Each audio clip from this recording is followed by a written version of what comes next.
congratulate Ted on Maine and on Kansas, and he should do well in Maine because it's very close to Canada, let's face it. I mean... That was Donald Shecky Trump tonight, claiming victory in Louisiana and Kentucky. But Ted Cruz had big wins in Maine and Kansas. And I have to say, in Louisiana and Kentucky, it was close for Donald Trump. Those were not runaways for Donald Trump, that's for sure. Let's talk this all over now with Stephen Miller, senior advisor to Donald Trump, top aide to Alabama Senator Jeff Sessions. Stephen, it's great to see you. Thanks for coming in. It's great to be here tonight. Thank you very much. I don't know if Donald Trump can go home tonight saying, though, it was a great night for him. Did Donald Trump underperform today? No, it was a fantastic night. He's won twice as many states as Ted Cruz. He's won virtually every single primary in which he's contested with Ted Cruz. Ted Cruz has done well in a few caucus states. And also with Senator Rubio. Senator Rubio, it's really historic, and we should focus on this tonight. Senator Rubio has been the donor class favorite ever since pushing Obama's amnesty bill in 2013.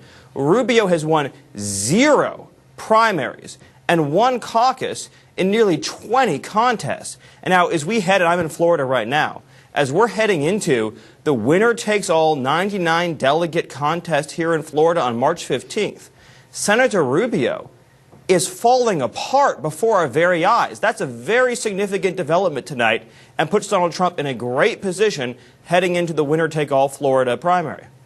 We'll talk a lot about Marco Rubio in a bit, but let's talk about you. Ted Cruz won more delegates tonight than Donald Trump. That's just a fact. I mean, so Ted Cruz, if you're doing the delegate math, had a better night than Donald Trump. If you look at Louisiana, Donald Trump won big among early voters, but among voters on actual election day, it looks like Donald Trump lost to Ted Cruz. So why does it seem that late deciding voters are consistently deciding against Donald Trump? Well, you shouldn't discount the fact that the establishment is still powerful, and that's the whole point of being the establishment. So the idea that it's not going to have any effect, that you have all of the donor class and all of the elites and all the power brokers aligned against Donald Trump, of course that will have an impact. But the remarkable thing, the historic thing we should be talking about is the fact that the delegate leader, the man on the way to winning the nomination, the person who's won far and away the most states, has done so fighting the power brokers in Washington, D.C., and the donor class every single step of the way. It is a historic achievement that Donald Trump has taken on the most powerful people in the country who have sent us on the wrong track for years and is now the far and away frontrunner for the GOP nomination. That is a remarkable thing.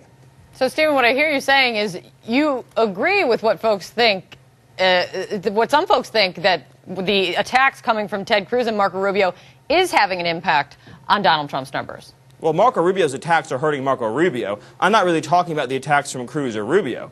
I'm just saying that it would be foolhardy to suggest in this battle for the soul of the Republican Party that the donor class would have no power, that suddenly overnight the establishment would have no power, that the state party apparatus would have no power. Of course, they're going to have some kind of power. But I'm saying that to go and be the far and away frontrunner in spite of all of that means that Donald Trump is speaking to and connecting with the people as no one else in this race has. And again, to Rubio, the only person that's been hurt by Rubio's attacks is Marco Rubio.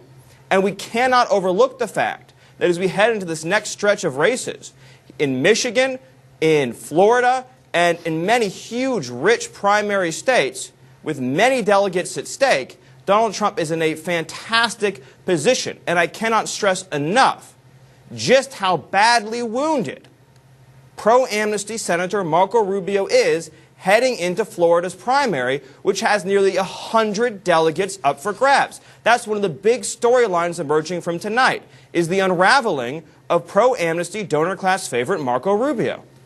We got that idea when Donald Trump said that Marco Rubio should drop out tonight. So clearly, we understand that that is a theme that your campaign is putting forward. I wonder if we can just shift to policy for a second. You are a foreign policy advisor to Senator Jeff Sessions. Jeff Sessions has endorsed Donald Trump. Jeff Sessions is now essentially what, the national chair for foreign policy and national security for Donald Trump's campaign. Besides Jeff Sessions, can you tell us who else now is part of the foreign policy team for Donald Trump? Give us 3 names of people he's consulting with on foreign policy. Well, I think we're skipping over the lead there. The lead is that just on Thursday, Donald Trump appointed U.S. Senator Jeff Sessions to put together a foreign policy team. That's the lead. Actually not. We didn't skip it over. I said it. No, that's not actually. It doesn't seem that that's accurate, though, Stephen, because earlier this week, Donald Trump said to Morning Joe that he has his team in place. He's just not ready to announce it. No, he has a lot of people he's advising with, but I'm saying the new development is that Senator Jeff Sessions, my former boss, has been tasked with putting together a formal team. That's the lead. So That's the point. Jeff Sessions is taking meetings. Jeff Sessions is taking meetings right now with a number of advisors all across the country to put that team together. But we're discounting the fact that the new addition to this is Senator Jeff Sessions. He is the senior foreign policy advisor. And Jeff Sessions is a 20-year veteran of the Armed Services Committee. Jeff Sessions is the chairman of the Strategic Forces Subcommittee. And again, if you look at the foreign policy statement that Jeff Sessions made when he received the appointment, and this is one of the other animating things in this race, is that he said that it's time to stop enmeshing this country in conflicts in the Middle East and get out of that region's chaos and adopt a realist foreign policy based on shared interests, not nation building. And that message will resonate all across the country. And it is a sharp contrast with Senator Cruz and Senator Rubio, who've pushed the same interventionist foreign policy that has enmeshed the United States in conflicts in the Middle East that have made us less safe and have made the region less stable. Stephen Miller, great to have you with us tonight. Congratulations on Kentucky. Congratulations on Kentucky and Louisiana. We will see you Puerto Rico tomorrow. We'll talk about Michigan and Mississippi after that. Thank you, sir. Have a great night. Stephen. Thanks. Thank you.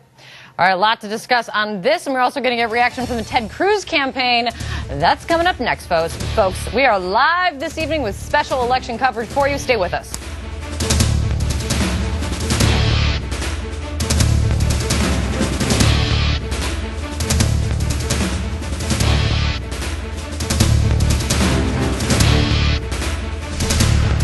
It's IHOP's National Pancake Day, and to celebrate, we're offering a free short stack of our fluffy buttermilk pancakes. In return, we hope you'll join us in helping Children's Miracle Network hospitals and other local charities. Free IHOP short stacks March 8th, 7 a.m. to 7 p.m. A delicious way to help others. Pain from your day can haunt you at night. Don't let it.